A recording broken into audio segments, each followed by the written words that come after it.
14ই মে গ্রেপ্তার, 17ই মে হাইকোর্টের অর্ডার এবং 18ই মে মুক্তি। দীর্ঘ আইনি পদ্ধতি পেরিয়ে 23শে মে বৃহস্পতিবার সন্দেশখালীতে ফিরলেন পিয়ালি ওরফে মাম্পি দাস। সন্দেশখালীর আন্দোলনের অন্যতম মুখ হয়ে ওঠা পিয়ালির বিরুদ্ধে অভিযোগ ছিল স্থানীয় মহিলাদের সাদা কাগজে সই করিয়ে ভুয়ো ধর্ষণের মামলা রুজু করানোর। অবশেষে বাড়ি ফেরা।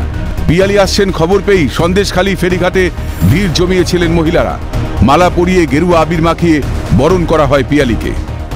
ভীষণ ভালোবাসে সবাই, সত্যির সাথে আছে। মায়েদের যে সম্মানহানি মমতা ব্যানার্জি করেছে তার ফিরিয়ে দেওয়ার দায়িত্ব মাননীয় প্রধানমন্ত্রী নিয়েছেন।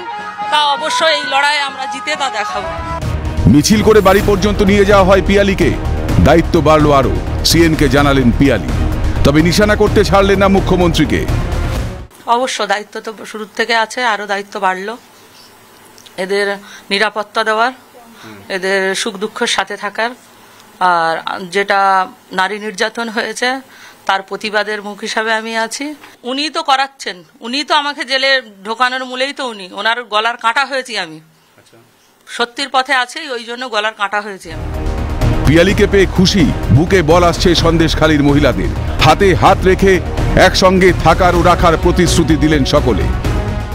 জেলমুক্ত হওয়ার পর বাড়িতে ফিরে আসার পর মাম্পি দাসের কাছে পেয়ে অনুধ্বনি শঙ্করধ্বনি বাজানো হচ্ছে, তেমনি তার হাতে হাত রেখে সবাই প্রতিজ্ঞাবদ্ধ যে মাম্পি দাসের সঙ্গে তারা ছিল, আছে এবং থাকবে। মাম্পি দাসের নেতৃত্বে তাদের সম্মান নিয়ে যে খেলা হচ্ছে তার বিরুদ্ধে তারা আন্দোলন চালাবে।